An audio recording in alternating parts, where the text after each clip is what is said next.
It's football and other F words, the only Titans podcast out there where 50% of the people on the show today are blocked by Jeffrey Simmons. I'm Zach Lyons. You can follow me on Twitter at FWordSpot. He's Mike Herndon, currently blocked by Jeff Simmons. But if you don't have him blocked, you can follow him on Twitter at Mike Herndon NFL.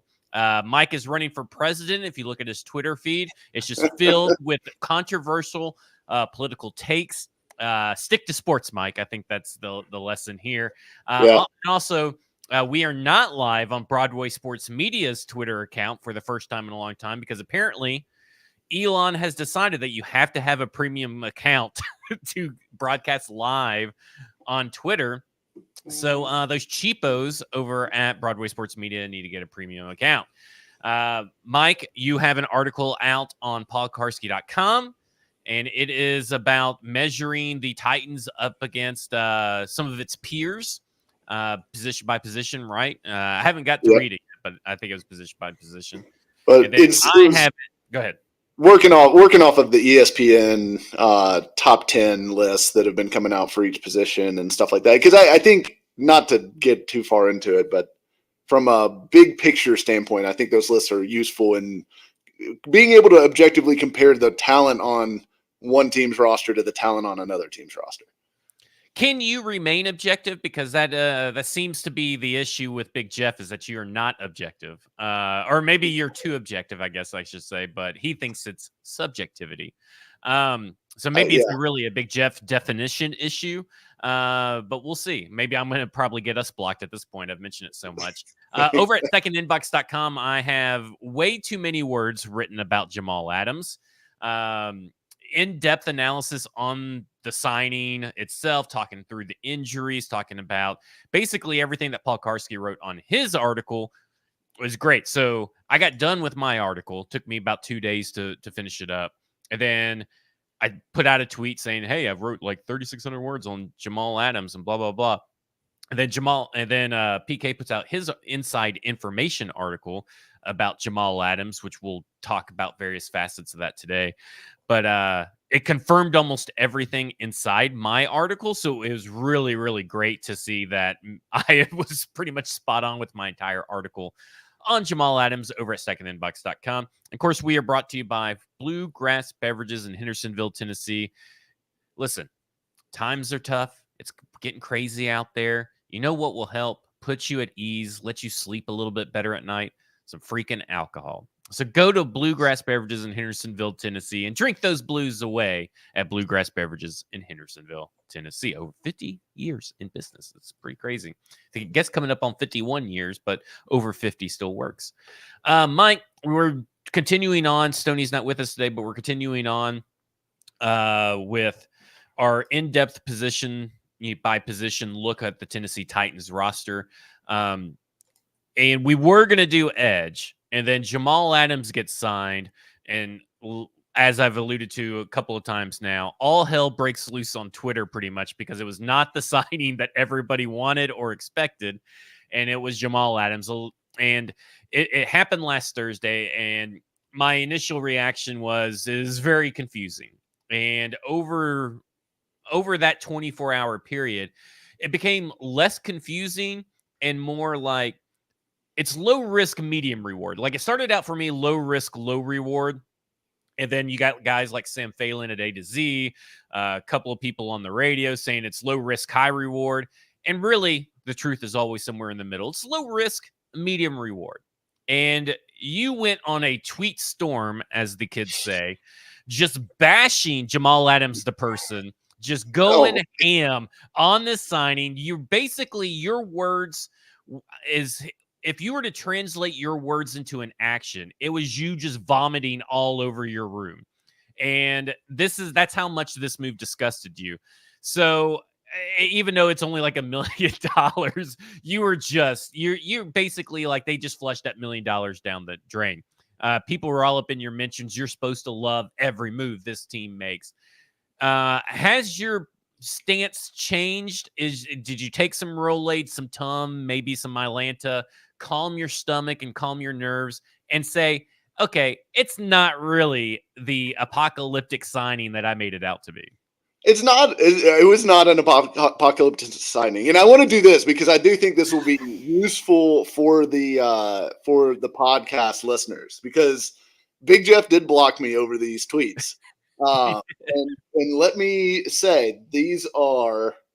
Let me count how many tweets I actually had about him. 1, 2, 3, 4, 5 tweets. 5 tweets about Jamal Adams. Probably 3 too many. Let's. This was all from the day the signing was announced. I said Titans finally add a veteran linebacker. Just a little poke, a little joke. Nothing harmful there. And honestly, according to PK's information, possibly correct. Well, according to just his career, that too. Really, and I applaud PK for getting all this inside info. But like when you dive into the numbers, it became pretty clear that this guy's gonna be spending a lot of time at linebacker. All right, and then so next tweet is new Titan safety in quotation marks, and another little poke. Jamal Adams has been banged up a lot recently, missing 29 of his last 51 games. He's also abysmal in coverage. I get that Denard Wilson has history there and helped get the best out of him in New York, but he hasn't been that guy he was there in a long time. Not that bad. All facts, by the way. In Seattle. In 2020, but I get what you're saying. But we're 3 pokes and 2 tweets, by the way. So all right, and then legitimately, we would prefer Elijah Molden to be the starter alongside Amani Hooker in parentheses, and maybe that's the plan. Which again sounds like that probably is. He probably blocked you before that, though. Maybe, and then I think this one may be the one that got me blocked. I like a lot of what the Titans have done this offseason, but if they're planning on playing Kenneth Murray, Jack Gibbons, and Jamal Adams in the middle of the defense consistently, it's not going to matter how good the corners are because quarterbacks will never throw it outside. So that's really it. And then the last one was, the NFL Network had a graphic saying Jamal Adams has the most sacks, 21.5, among all defensive backs that are currently active since 2017. And I replied back and said, but also the least amount of sacks of any defensive back since 2021 because he hasn't sacked anybody in 3 years. So those were all the tweets. None of that's blockable, right? I didn't even go into the whole Connor Hughes stuff with the Jets and him taking shots at his wife's appearance and stuff like that over a simple tweet that he had. I didn't even go into all that stuff. I left all that stuff out there and just commented on the player that Jamal Adams is in 2024. And apparently that was enough to upset Jeff Simmons, and he has blocked me. So there it is. That's why I got blocked by Jeff Simmons. One of those 5 tweets really turned the knife for him, and he was done with me. It's probably I don't know who he follows or whatever, but I'm sure, his first reaction was let him cook or let Rand cook, the new NJ Rob we trust, which I am now supremely worried that this is going to turn into a disaster because we now why do we have to attach a catchphrase to everything? And do all teams do this, or is it just us? I have no clue. That'd be a good investigative journalism for an article is how weird and unique are these certain situations to the Titans fan base. That would be interesting. I get very worried. And he went on. Did you listen to the Ramon, Kayla, and Will segment where they asked him about this? I did not. No, I did not listen to that yet. Well, he called you a piece of shit right on the radio. I had to bleep him and everything. But his thing I think what it is for Big Jeff is that he's I don't want to get blocked. He's very sensitive and I think he keeps receipts. And maybe if you've badmouthed the Titans, which we both have. I mean, obviously, every media analyst has said something negative about the Titans. That maybe he has a special Mike Herndon folder, and it's just all your negative tweets. And he's just like, I think I've had enough, and I'm just going to block this dude. I don't need that negative energy in my life. But it's more about him being protective of the locker room in his own way, which I don't know if he knows this, but just because he blocks you doesn't mean that the entire locker room blocks you. So I don't know. But that was his. And listen, I think sometimes we forget First off, most of these players that are coming in are very young. They're very social media savvy and all this kind of stuff. And they're very, this is an emotional generation of players that are filtering through the NFL. This ain't the bulletin board guys that just brush it off and, say I'm going to hit you in the mouth and stuff like that. These are like, these guys get blocked. And listen, I blocked people. You blocked people for various reasons. Maybe nothing as silly as this, but sometimes you're just like, I've kind of had enough of this negative guy in my mentions or on my timeline. I'm going to mute or block him. And so I just think that sometimes we forget that these players are people and these players have dealt with a lot more. But I will say, this was, out of all the things for you to be blocked for, maybe he knew the political comments were coming and all that kind of stuff, but this was not the reason to be blocked. And because really all you did, threw in some pokes, some jabs, some sarcasm, some snark. A little snark. Is mainly quote facts, right? Yeah. And it's funny because everybody's like, well, this must be PK, that he's talking about PK. Well, PK is not blocked. And PK actually seemed okay with the signing. The only negative thing he really said was about the health. Other than that, PK was pretty on board with the signing. So was Blake Bedingfield, who he quoted. And I mean, on that day. And he didn't even call Big Jeff smart, or not smart. He didn't even call Big Jeff soft that day either when all this stuff was going on. But you and Stillman, elite company to be with, by the way. You and Stillman are the only media members blocked by Big Jeff so far. Is that right? Stillman is too? Okay. Yes. Right. So I think Stillman was before, but if he wasn't, he definitely was then, because that day he went off on Jamal Adams way worse than you. But you and Stillman are just block buddies. That's what you guys are, just block buddies. But let's talk about Jamal Adams. What is, in your opinion, the most annoying theme or narrative that came out of the Jamal Adams signing from either Titans fans or analysts of all sorts?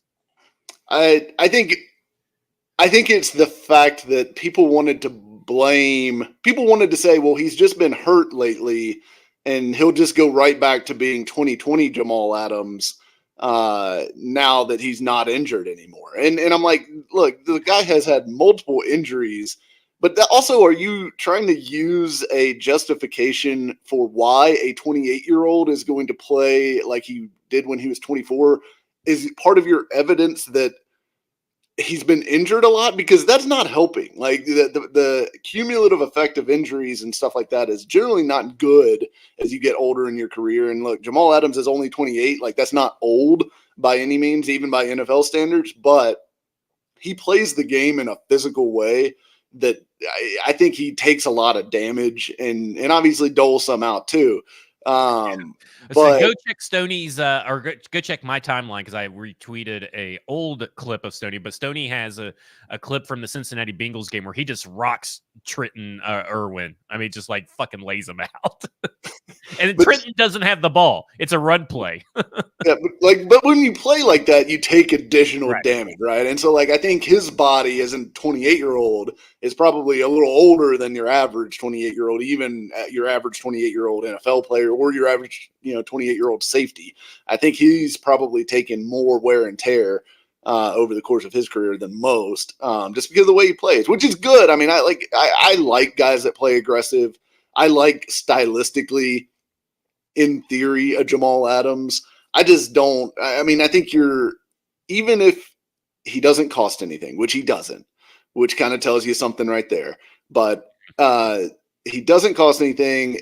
I get that they need depth at that position, stuff like that. But you're still talking about a guy that you're going to have to rely on to be healthy. And he's missed more than half of his games over the last 3 years. So the odds of you getting 17 games out of him are slim to none.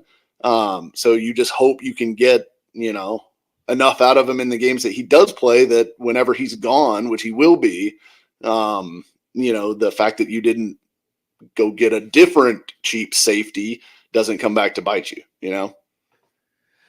Yeah, I mean, the Tennessee Titans defense probably plays like 50 or 60 snaps a game or something like that. Yeah, 60 roughly. Something. Yeah, and he's going to play 30 of those. And at the end of the day, the injuries do matter because I think you bring up a good point that gets lost in all this. And I wrote about that as well, is that like the injuries history is concerning, not really because of his age, but because of how many seasons he's already been in the league. Like you think of a 28-year-old, your mind automatically doesn't go to he's already played 7 seasons. Like Right. that's kind of what's crazy is that he's been in the league a long time now. 2017 is now a long time. It's almost we're getting up to where it's almost 10 years ago. And that's a long time in the NFL, but it's a long time when you play such a physical style of football that benefits and energizes the defense, right? Like he's an energy guy. He's a tone setter. I go back to like when Kenny Vaccaro rocked that New England Patriots guy, whoever caught the ball at the time. I can't remember who it was. At like that first play of the game where Marcus was still starting. Woodhead, right? No, I think maybe in Woodhead or someone like that. Yeah. James White, maybe. James White. James White. That's right. Yeah. He rocked him, and then you knew the Tennessee Titans were winning that game. Like, you just kind of knew that game they were winning because Kenny Vaccaro. And there's those plays at the beginning of the game where you just know you're going to win because of a big defensive play. And it may not even be a fumble or interception or a sack. It may just be a big hit because you know your defense is about to step up big time. And that's what he is. And so I look at it and I go, yeah, the injuries are a concern. And it's just his very physical play style. Like, you got to factor in the longevity of his career thus far, his unique and very physical play style, and the injuries that have piled up over time, or you're not even considering some of the concussions he suffered. I think he's even had a broken digit at some point. And like we got the knee tear, labrum, groin injuries. You know, you got all these things that just pile up, and it doesn't get better. And this last injury was a massive, massive injury. And I don't know if you listened to the OTP podcast or read my article yet, Mike, but he spent 20 weeks in a cast. Not 20 weeks in a cast plus a walking boot at some point. 20 weeks in a cast. That's mentally, emotionally, and physically just insane. I had no clue like that his injury was that bad. And I think there is something to that where and I think that we need to keep that in mind when we talk about his 2024 season or 2023 season. Is that is almost I think a year from his injury to when he actually played a game was a year and 20 days, and 20 weeks of that he was immobile. I mean, that's just insane. Like, that is nuts. Then, because once you get out and you are able to move, then you got to slowly build back up the strength. You got to slowly get yourself back into shape because you haven't been able to do anything. I mean, he had to get help constantly to use the restroom, to shower, to do anything. So there's times he said he couldn't even sit down by himself. So like, this is how wild that injury was. So I think one of my big things that came away with was like that right there kind of changed my perspective on his 2023 season, because like what we talk about with Harold Landry, what we talk about with Bud Dupree and these other guys coming up with injury, it's going to take him time to get better. And he probably came back a little too quick, but that's just what players do sometimes. They come back a little too early and then they re-injure themselves, and he re-injured himself last year with a knee injury. But that is a concern. But I do think that puts his 2023 season in perspective, which also really wasn't as bad as I think what people make it out to be. It just, after his knee injury in week 11, that's when it got really bad. Like that week 12, 13, and 14 was terrible. And I think it's just because of that injury. And they ended up shutting him down for the rest of the season. But those weeks 4 through 10, he wasn't the liability. Now, listen, he didn't play a lot of coverage snaps or anything, but he wasn't the liability that he became in those final 3 weeks. So I'm with you. I look at this Jamal Adams signing. We'll get a little bit more into the details, but I look at this Jamal Adams signing, and I'm like, this is why it's low risk, medium reward. Because I agree with you. Those expecting that he's going to be an All-Pro Pro Bowler, he may get Pro Bowl if he stays healthy by name recognition. You know, maybe not necessarily because of the play. But let's be honest. That's not what the Tennessee Titans paid for. The Tennessee Titans paid for a average to average plus, slightly above average contributor, because he may not even start. Now, he may start a few games here and there when they're in dime packages or stuff like that, but he's not going to see the amount of snaps that everybody thinks he was going to see when he got signed, because that's what the contract tells you. The contract tells you everything you need to know about Jamal Adams and how the Tennessee Titans view it, correct? Yeah, I think the contract tells you they think he's a little bit better than Matthew Jackson. Kosher says no one is thinking Adams will be a Pro Bowler this year. You need to go check out A to Z and Sam Phelan and a couple other people who have said that they high reward. And people use. I mean, people recognize the name. He used to be a star. All that stuff. They look and they say, "Oh, well, he's just been hurt the last few years. Now he's going to be back to that guy." I definitely don't think he's ever going to be back to that guy. I think most people recognize that like he's not going to be a superstar here, right? Like best case scenario. Because I've even seen people compare him to like Kenny Vaccaro signing and stuff like that. But Kenny Vaccaro was, I believe, a little bit younger when he signed here for one. I meant to look that up before we came on the air. Actually. And I also think he was also a better player at the time that he arrived here. He had been a starter with the Saints. He still had more movement ability. And Jamal Adams looks stiff every time I watch him play the last few years. I mean, even with the injury stuff before and after the knee, like all that stuff, he just looks stiff. And that's okay if you're using him in a targeted way, which is what PK's reporting suggested. And I think that's good. That's good. A good sign that they're going to use him and they are aware of his limitations to the point that they're not going to make him the starting safety. Like he's not going to play 60 snaps next to Amani Hooker. It's not going to be like it was with Hooker and Byard, where those two guys are on the field every play.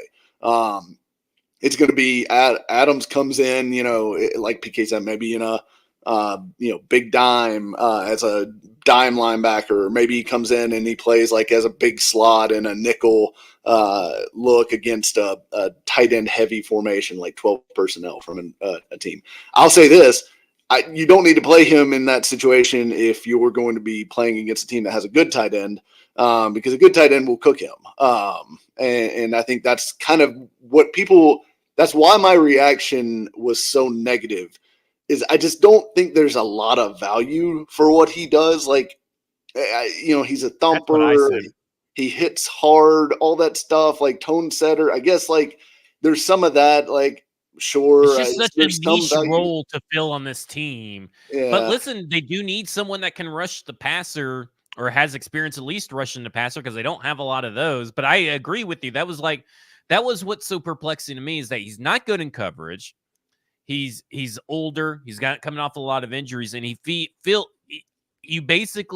can blitz. And Stoney's going to talk about this on Film Friday for Stacking Inboxes. Like, he can blitz and he can cover the flat, and he'll make plays in the run game. It's just such a niche role for one guy to fill that. And granted, and we talked about this a little bit already, it's not going to preclude them from going out and getting another safety that can fill a bigger role or beat out Elijah Molden. But it's just, I think it's what it is it kind of feels like it's out of order. And I think that's what's kind of got everybody's minds a little wonky, is that like another signing should have came before the Jamal Adams. Like, Jamal Adams shouldn't have been the signing at the first signing for safety. It should have been like someone else. Right. Yeah, like, I think that's really the issue. I think if you sign Justin Simmons and then Jamal Adams, everyone's excited about it, because Jamal Adams, right. They know where Jamal Adams slots into that, right? Like, Simmons and Hooker are the guys, and Adams will be a third safety supplemental kind of guy, whatever. And same would go for Quandre Diggs too, right? Like, if they signed Quandre Diggs or Justin Simmons tomorrow, I'd feel a lot better about it, because I think that safety group makes more sense then. Because right now, I think you've got two guys who can't run, in Molden and Adams back there. And then you got Hooker. But you can't just have Hooker play like deep middle all the time. I know Molden can do that a little bit, but Adams cannot do that at all. So, like, you just cannot line up and play those guys together, which is what I was concerned when they signed him. I was concerned that may be the direction that they were going. Now it seems like they understand. Now it's more clear that they understand his limitations and are targeting, a specific role for him, which is good. I don't think. Look, he's not my cup of tea. Like the whole reporter, like doxing the reporter's wife thing, to me, like really rubbed me the wrong way, because I think about what I would feel like if somebody did that to my wife, and I would be fucking livid. And it's a shitty thing for him to do.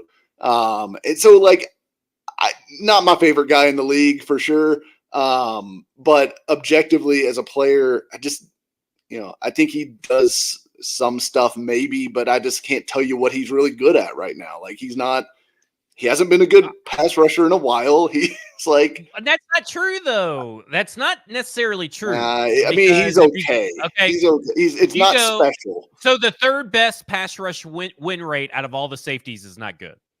It's out of every fine. safety last year. Okay, third's just fine. Third best is just fine. Is that what we're saying? But he hasn't sacked anybody in 3 years. You would think an excellent. I mean, an excellent pass rusher would have a sack in the last 3 years. Well, sacks don't really matter for T'Vondre Sweat because he affected the passer a lot. He affected the play a lot. Let me say something. It's different when you're talking about a 360-pound nose tackle. Well, versus a safety. I don't think it's that different for what Jamal Adams is. Jamal Adams is what we've been saying, a dime linebacker and a guy that can rush the passer, create plays. And here's where I want to say that to as well, is that when he was weeks 4 through 10 last year, before the second knee injury that sidelined him, then he came back, they went from a 27th to 31st ranked defense, bottom half, to a top 10 defense. And he was the only change between week 4 and week 10. That's so subjective, though. Like, who were they playing? That's fact. Yeah, but who were they playing in that stretch and all that? I mean, they played the 23rd best quarterback in week 4, Daniel Jones. They played Joe Burrow, who was technically the 20th in week 6 in the EPA CPOE composite rankings. Okay, and so that was was what I chose. Almost dead Joe week Burrow. 6, Joe Burrow. Then Josh Dobbs. Then PJ Walker and Dorian Taylor-Robinson, Lamar Jackson, Sam Howell, who were 11th and 15th. So let me say I wonder why the defense played good during that stretch. They played Bryce Young weeks 1 through 3. I mean, Bryce Young was terrible. And then Matt Stafford wasn't very good that week 1. And then Jared Goff was the guy at week 2. So I'm just saying, as long as they play Josh Dobbs, he's going to be just fine. He's going to make them a great defense. They were actually better quarterbacks of what they faced through weeks 1 through 3. And then they regressed to the mean when he left. They went back down at the end of the year when they faced Jalen Hurts, Ryan Tannehill, Mason Rudolph, and Kyler Murray. Okay, 3 of those guys are better than any of the quarterbacks that they played during the Adams stretch. Besides Lamar. Bullshit. But Ryan Tannehill was not better than Sam Howell at that point of the year. Oh, he was better. He was better. No, Sam Howell was the 50th best quarterback in the league at that point. Sam Howell was a turnover machine. Come on. Week 10, he was 15th in EPA CPOE composite score. Okay. So he was 15th heading into week 10. So he was not as bad when they faced him. Jamal Adams is not going to make a meaningful difference in the way that this defense plays or performs. I would virtually guarantee it.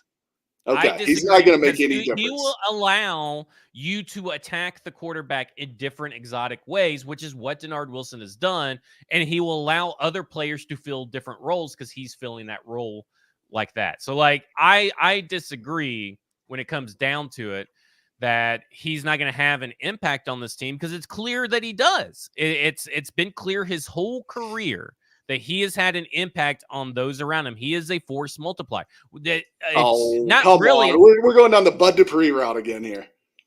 Well, the Bud Dupree route was right. I mean, it was true. He wasn't very good, but we still allow whenever Harold Landry was better when Bud Dupree was on the field. It was a fact. Same thing with the other guys. Like, that's just an Harold Landry was pretty good. Big Jeff over here.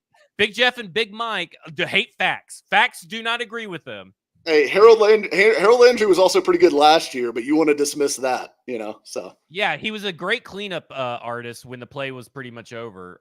So that's also a fact, by the way. So I know you hate. His pass rush win rate was really good though down the stretch. If I look at a Yeah, specific but targeted hey, Jamal Adams' consecutive pass rush weeks, win weight doesn't matter, or does it? sure, It but doesn't matter. but Harold's doesn't either, right?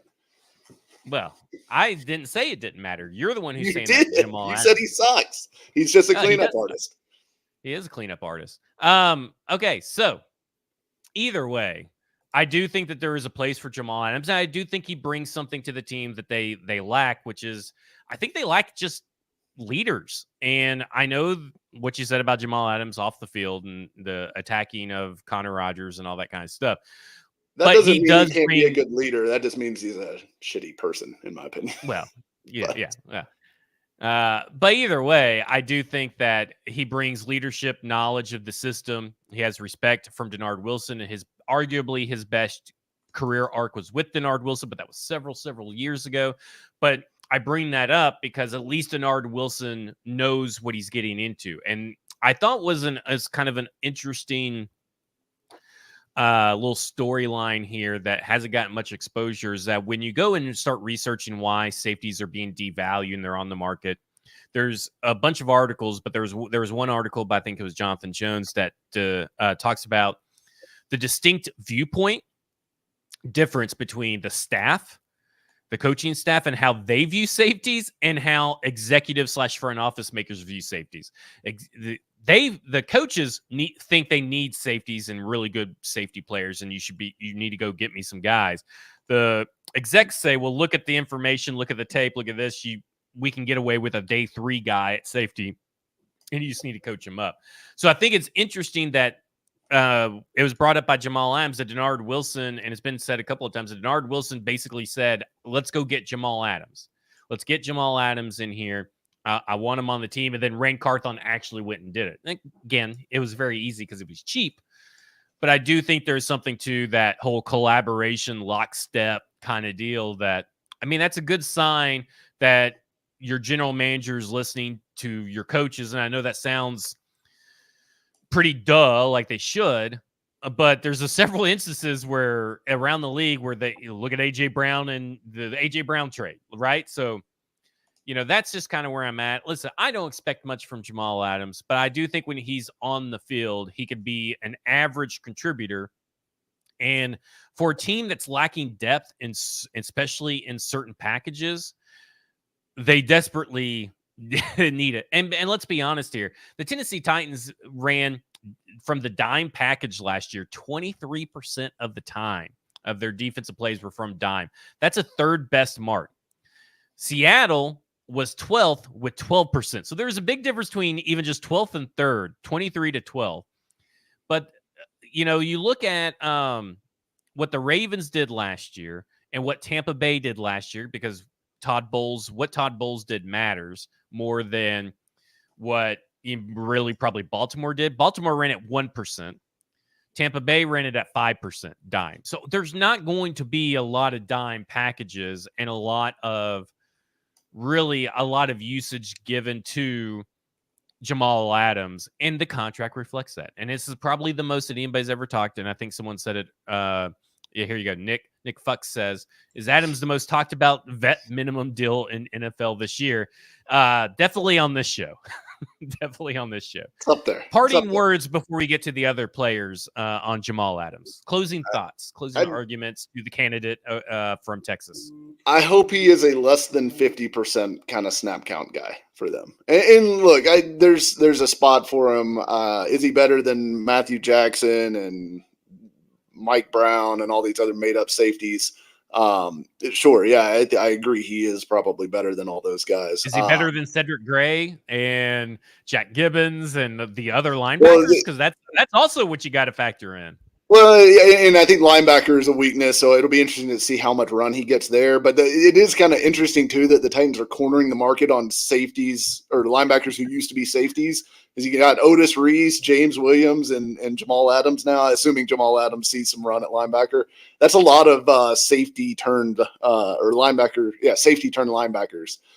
for one roster. But I don't know. I'll be interested to see how they use him, and if he can get some of the pass rush stuff back, I think he could be a useful weapon for them and maybe give them some run defense on early downs and things like that. But As far as an every down player, I do not want to see him in that role. I don't think he can play that anymore. He cannot cover people, period. We got a Ricky bomb, pretty Ricky bomb if you're interested in it. Yeah. Rumor, in all caps, rumor, the Raiders are a team interested in trading for Brandon Ayuk. Ayuk knows Antonio Pierce from the Arizona State days. Here's the fun part. The Raiders would send Devontae Adams to the Niners in any trade. Devontae has no real money on his deal after this season. Just to throw that out there. I saw that. That would be the one trade that I think would actually benefit the 49ers. I don't think there was another trade out there that actually does benefit the 49ers because Brandon Ayuk is so important. I cannot believe people do not understand how important Brandon Ayuk is. And I think receiver probably skews that a little because a lot of Deebo Samuel talk is, of course, he's one of the receivers. But Brandon Ayuk does so much that goes untalked about. Brandon Ayuk is the better wide receiver than Deebo Samuel. You've heard it here first. I will say 100%. That until I die. I don't think it's any question that he's better. Yeah. Okay, so let's talk about the other safeties now. I want to get your take on this because I do not agree with this, and I have no clue where this came from. But PK says they have no safety with speed. He says Amani Hooker's not a speed guy. Elijah Molden's not a speed guy. But Amani Hooker's pretty damn athletic. He's got a pretty high RAS score. He's got a pretty good 40 time and splits and stuff. He's pretty fast. Right? Am I imagining things? Yeah, I mean, he's not a burner, but I mean, he ran 4.48. That's fast for a safety. Yeah. Like safeties generally are not 4.3 guys. Like that's rare. That's the corner. And his you can run 4.3. He's like corner. You want, right? Like you want your explosives, and he's like got a 37 vertical if I'm not mistaken, which is pretty damn good for a safety. Yeah, 37-inch vertical. I thought that made me almost type into the show. Like, what is PK smoking his weed early this morning or something? Because I think Hooker's a good athlete. I do, but I agree that he's the only one. He's the only one in that room that's a good athlete. And I don't know what Matt Jackson's measurables are or anything, but you hope. And I know. Listen, I know Mello loves some Matt Jackson. I know TD loves some Matt Jackson. And this is nothing against Matt Jackson, but you don't want to see Matt Jackson on the field in a starting role on this defense at all. Like I just don't think you want that. Yeah. He's a great story, great special teamers, and you need special teamers on the field. But if Matt Jackson sees the field, we're in trouble. But I want to talk about Amani Hooker's usage. And, Kyle Hamilton didn't really play in the box a lot last year. That was one of the things. That was kind of one of my other annoying things was how many people said, well, Jamal Adams could just be used as Amani Hooker or as Kyle Hamilton. Yeah. I'm like, well, Kyle Hamilton only lined up in the box 22.2% of the time. And so, like, it wasn't like he was in the box all the time like Jamal Adams will be, who's in the box like 60 to 70 to 80%. And it's like they're trying to build Kyle Hamilton in the aggregate is how what's his Stoney put it is like he's trying basically every safety has one trait from Kyle Hamilton, but I do think that Amani Hooker is probably the closest on this team to someone being the Kyle Hamilton-esque player. So where are you at on what Amani Hooker is in this defense? Is he just going to be a deep, a safety that's just lined up deep, covering over top whoever may get past one of the corners? Because obviously when you press a lot, you could get, burned here and there. That's just what he is going to be now with maybe some box play? Yeah, to me, it depends on whether they sign another safety or not, right? Like, because apparently, there's the door's not totally shut on Justin Simmons or Quandre Diggs. Either one of those guys would change for me kind of the calculus because those guys are still athletic enough. Neither one of them are burners either, but they're athletic enough to play deep middle, to play up in the box, to cover linebacker or to cover tight ends, to be able to do some of the things that you want Amani Hooker to be able to do, and he can do. But if you go and get one of those guys, then I think it's an interchangeable safety setup like we've come to expect from the Titans during the Mike Vrabel era, where both guys are going to play both roles, and it'll be kind of a flexible defense to where you're not tipping how you're going to rotate your coverage based on the alignment of which safeties where, right? So I think that's valuable, and I think they would love to be in that spot. And Molden probably can do a little bit of that.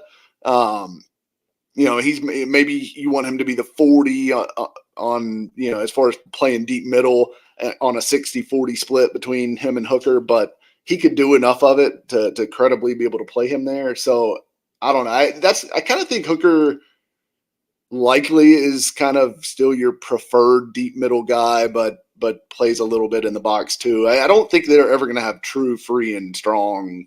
Say that's really kind of a relic of the past, anyways, for the entire league. But that's kind of where I see it breaking out. Yeah, I see Amani Hooker kind of getting back to his playmaker form where he had with Kevin Byard back there, in the sense that there's going to be more opportunities for him to probably make plays on the ball this year. I don't think it's going to be anything like a 18 or like an 8 interception season or anything, but I do think that Amani Hooker will get back on track with Denard Wilson, and because I do think the corners help the safeties. Like the corners are. We keep coming back to the corners, and we'll talk about the corners, later on in the season.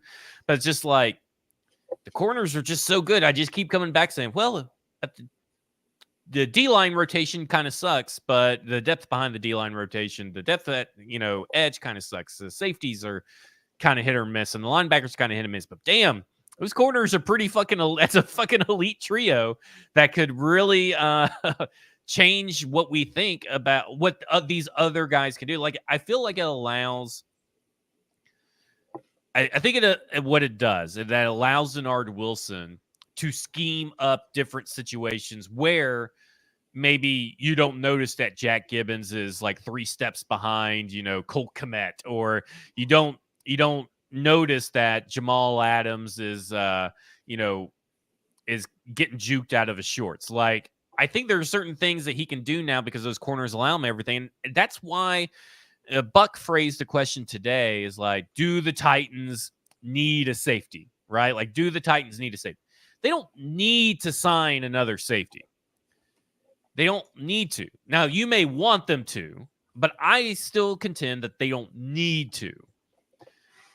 But I think that this defense could benefit from getting Elijah Molden. Like, if Elijah Molden and James Adams are your chess piece, dime, defensive backs, that's pretty good.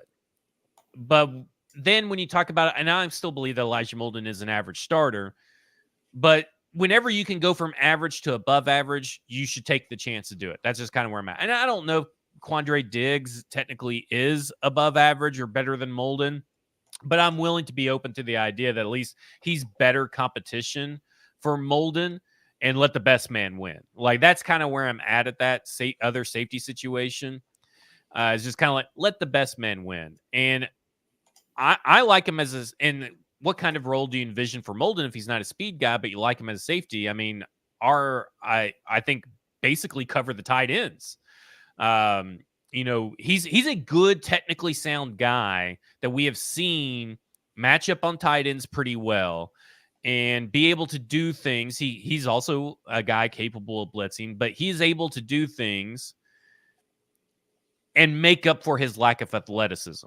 Because I think that's the key, is that safety is about as a cerebral and about timing, about the mental game, just as much as it is about being physical and being athletic. And I think that sometimes safeties that have the smarts and have the timing and can put themselves in good position to make a play are maybe even just more valuable than just having a pure athletic guy. Like, having just a Jalen Simpson, he's the first he's the super athletic cornerback that comes to mind.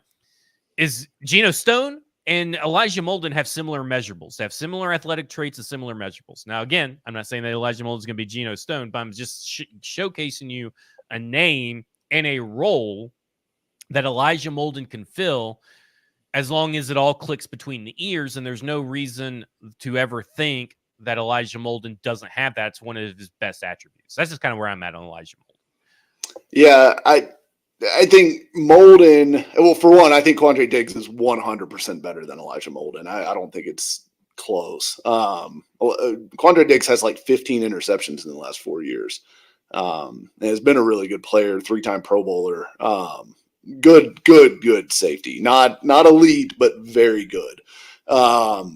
So I think without question, Diggs or Simmons is an upgrade over what they've got and would relegate Molden to backup rotational role. I mean, Molden, he's almost best if he can be allowed to float, because I worry about his size against tight ends, just because he is so small, to be covering guys that run 6'4", 6'5", and 260 pounds, stuff like that. I mean, it's tough for him not to end up getting boxed out or just out physicaled in those kind of matchups. So to me, I think a guy that can, his best role is kind of being allowed to roam and make plays, like in that safety role, which I think is kind of an ideal fit for him. And I do think he would be fine. Like, they don't have to make an addition there to be okay.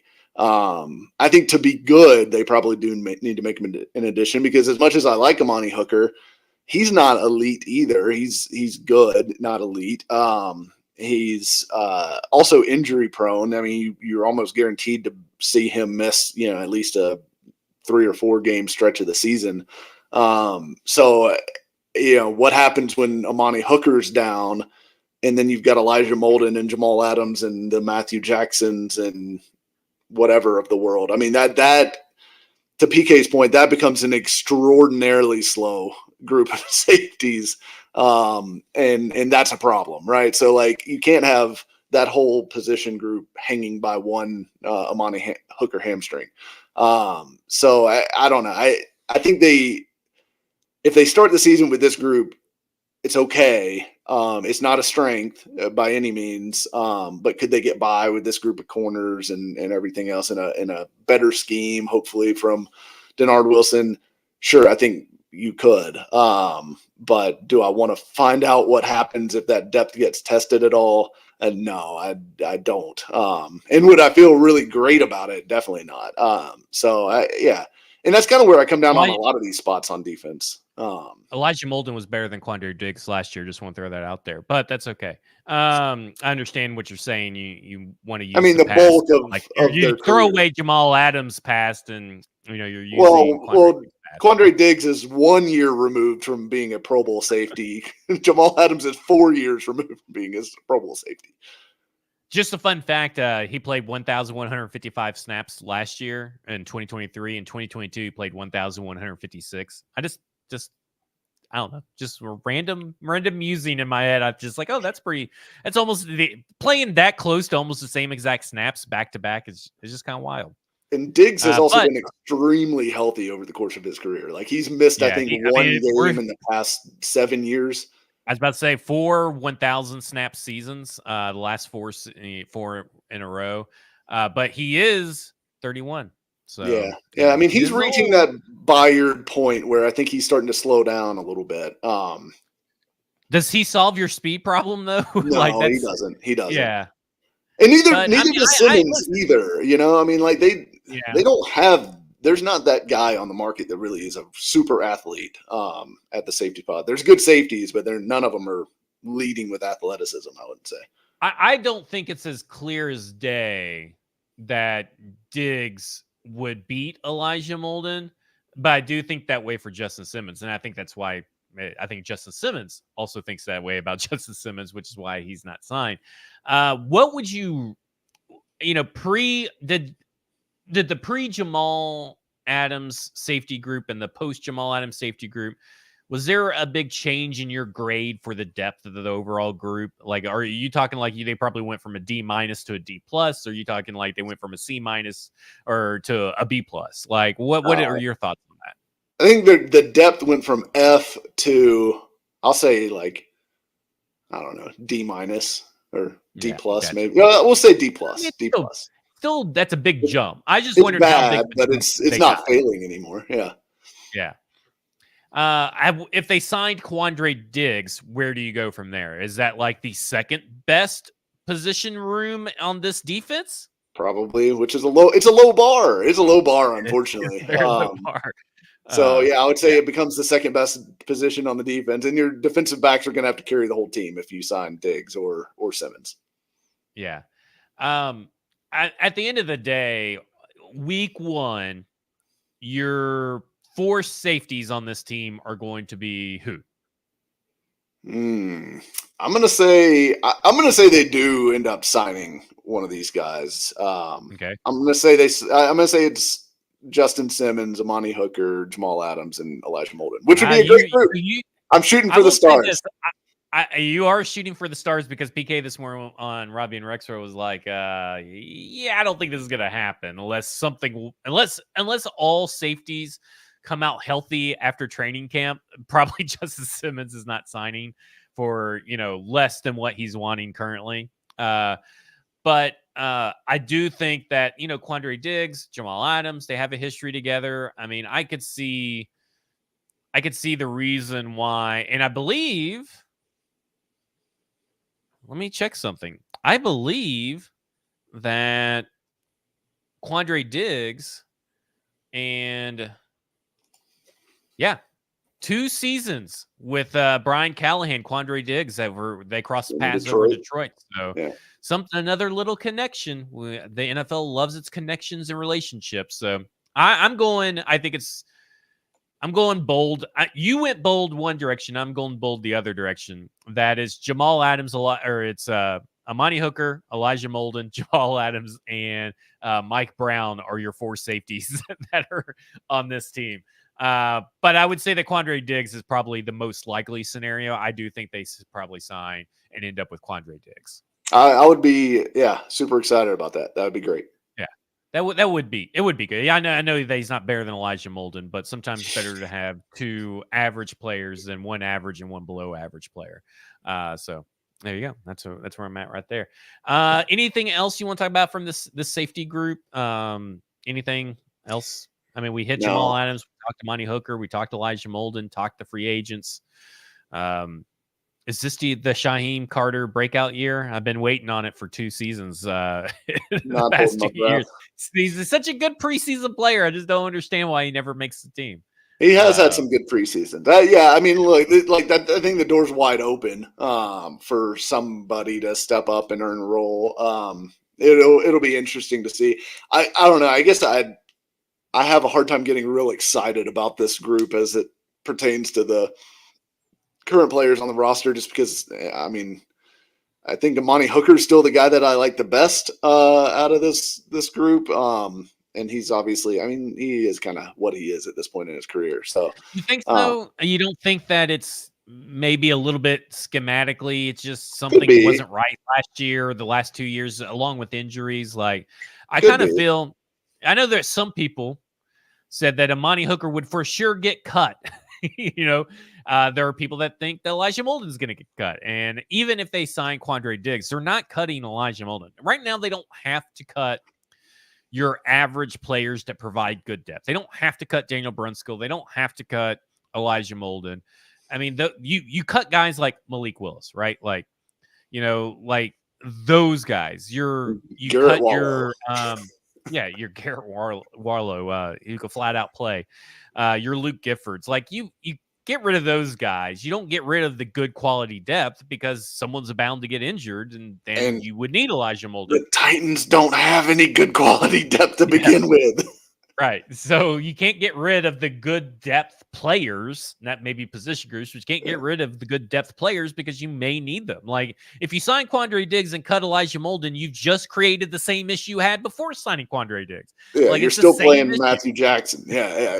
I mean, and that's the problem. Like poor Matt Jackson's catching a lot of strays this podcast. He is. And like, I mean, nothing against him. It's just, he's the stand-in, right? For like the guy that has zero real NFL experience, who you don't really want to be forcing into action because of an injury at some point, early in the season. So I just think it's there's this natural instinct for some fans, I feel like, to just immediately say, well, if they signed this player, that must mean they're cutting one of the other recognizable names on the team. No, they need backups who have actually played football before. You can't have 22 starters and then all the rest of the players be filled with UDFAs.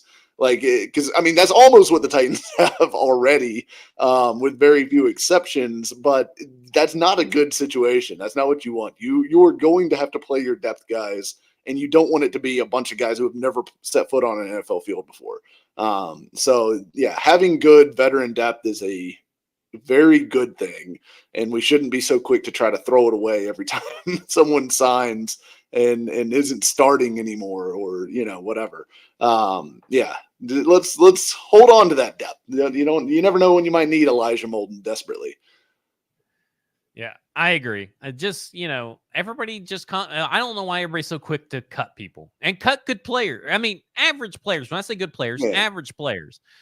But I don't you just created the same mess. It's like when they said that, our wide receiver depth sucks. And then, they sign Tyler Boyd and they're like, well, we cut Treylon Burks to trade Treylon Burks away. Well, then your wide receiver depth sucks again. We want to make sure Jaquan Jackson is wide receiver 4. Yeah, that's a good situation. He's not a great option either, but it creates the same. You're creating the same issues that you've complained about. You got to understand. Injuries happen. They happen all the time. Sometimes they happen often to players like Jamal Adams. Sometimes they don't happen that often at all. And you can't improve your depth take one step forward and 2 steps back. Then you're just in the same place. It just doesn't make sense. And I will say that's part of the reason why I do think they'll sign someone, because it's hard for me to believe that they're going to go into a season where, you really play 3 safeties, right? Even if they don't play as much dime as they did under Vrabel, they're going to play some. That guy's going to play in the defense, even if there's not injuries. Sometimes you play 3 safeties and 2 cornerbacks, right? Right, it doesn't exactly. have to be in nickel. That could be your nickel formation. Yeah, you can run some big nickel, and even PK mentioned that as Adams potentially being the big nickel, which, by the way, one other thing, a lot of people assume that if Adams is the guy that's in the nickel spot, that McCreary's going to the bench. I don't think McCreary would go to the bench. I think out of the 3, I think it would be Awuzie who likely goes to the bench in favor of McCreary bumping outside. I just think McCreary's here's what I'll tell you about that. I don't want to see a big nickel package then.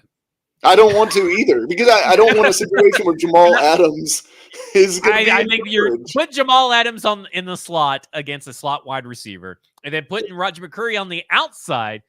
You're putting 2 players just in really bad positions that aren't really good for them.